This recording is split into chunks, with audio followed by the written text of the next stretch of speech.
All right, welcome back to my channel, Gamers, Legends, and Heroes. My name is Soul Betty. You can call me Soul. You can call me Betty.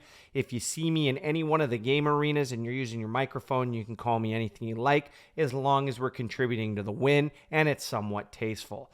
So, today I am going to bring you just a quick recap of Season 1 in Overwatch.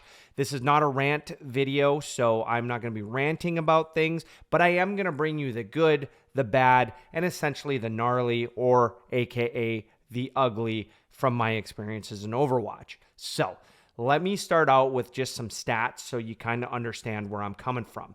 I had never played Overwatch 1. I started in Overwatch 2 about 6 weeks ago, maybe 7 weeks ago for the first time. And I came in as a total noob. I still play as a noob. I played a little bit of competitive and I've gotten as far as Gold 5. Okay, so that's a little bit of background on me.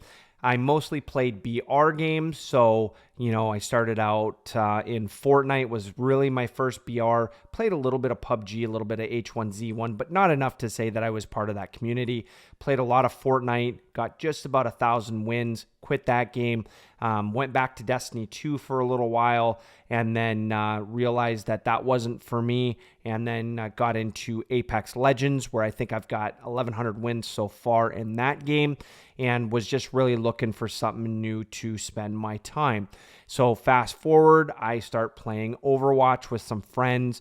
Now, most of my friends have either been in Masters or Grandmasters, so they're playing high-level Overwatch. I was coming in as a noob, really hard to integrate with those folks really fast. Now, keep in mind when I say that, my friends were very generous in the sense that they didn't provide a lot of critical feedback in my gameplay, just allowed me to develop into Overwatch a little bit and really allowed me to play some of the characters. Now, on the flip side, that does hinder me a little bit because I am a little bit more hesitant to try new things like tank, as I did play tank a few times and it didn't go well. But I do enjoy playing support, as you've seen in my other videos. That's just something that I find, one, it's fulfilling. Two, I feel like the support characters are a lot of fun to play.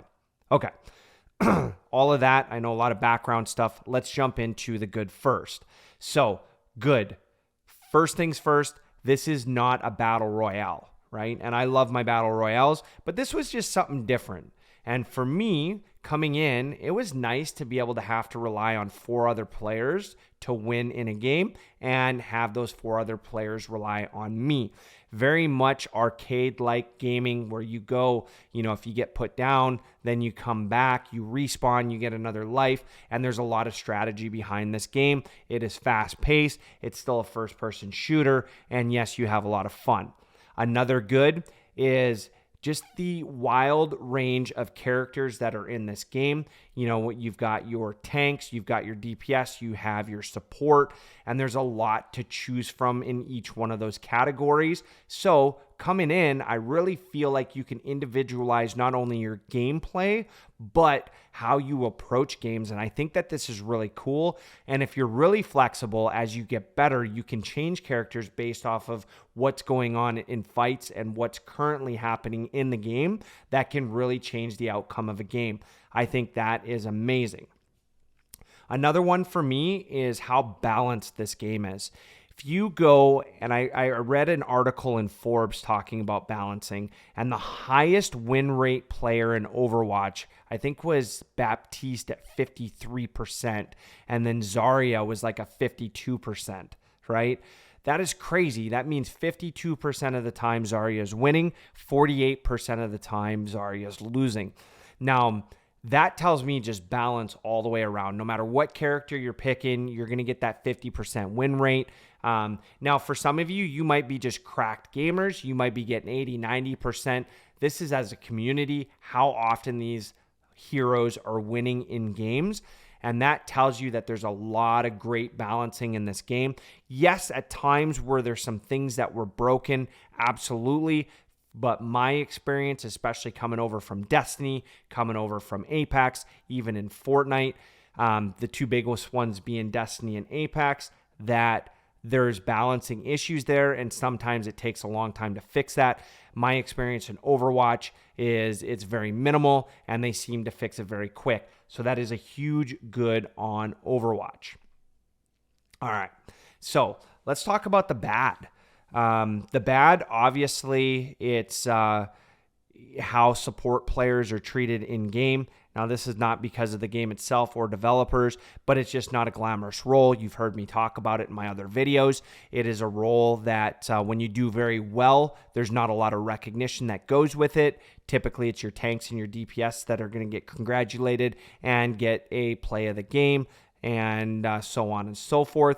And if the team doesn't do well, then it's always the support's fault. Now, I am finding that in more games that I'm going into, I'm starting to see tanks and DPS speak up on poor gameplay all the way around. But I would just remind you as gamers, you're going to lose at times. And yes, it can get frustrating, but always check and see what your gameplay was like before roasting somebody else's gameplay. Now, if it's obvious, ask them, is it the first time that you're playing this role? Is there any points or tips that I can give you? And keep in mind, I'm in low-level lobbies. I'm gold 5. So if you're roasting people in gold 5 and you're in gold 5, just know you're not a pro, okay?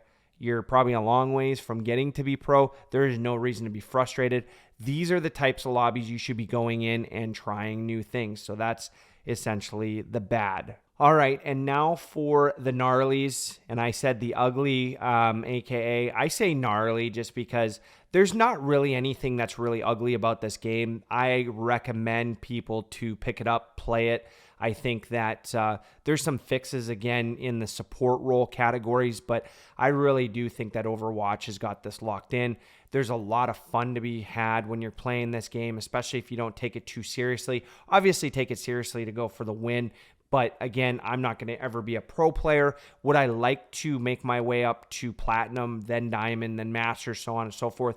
Yeah, absolutely. I just know I'm not going to get there right away. A lot of people in this game have a lot of hours, and I respect that. So it would be, crazy for me to come in and think that I'm good enough to play at those high-level lobbies. And I'm reminded from time to time, even from my friends, that sometimes, I don't know what all the alts do all the time. I just haven't seen them enough, or when to use my alts, or how to counter some of the other team.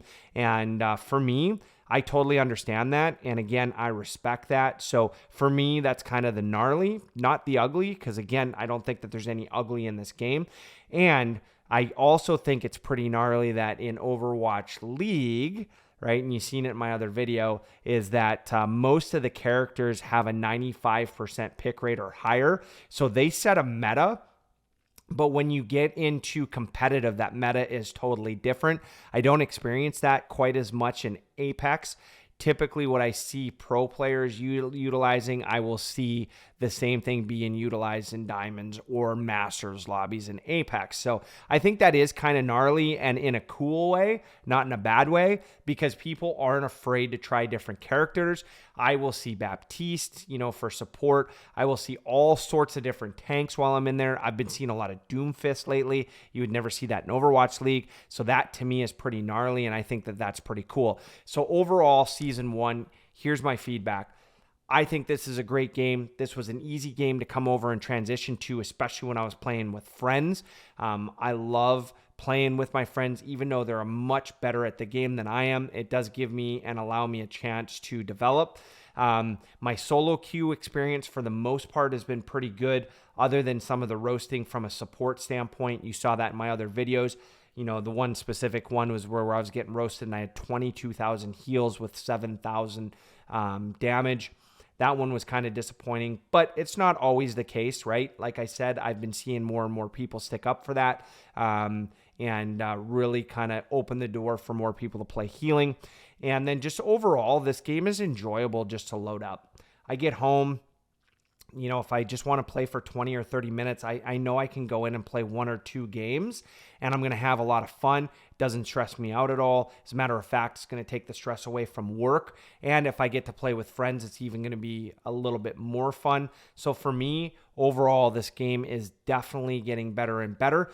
Apex is still my number one. However, I think there's some opportunities in that game, and slowly Overwatch is becoming that game. So for all you gamers that are out there, again, if you ever see me in game, which I call the arena, when you're in the arena, turn on that microphone if we're on the same team. Let's focus on that dub. And I'm going to leave you with this. Have a great week, gamers, heroes, and legends. I'm over and out.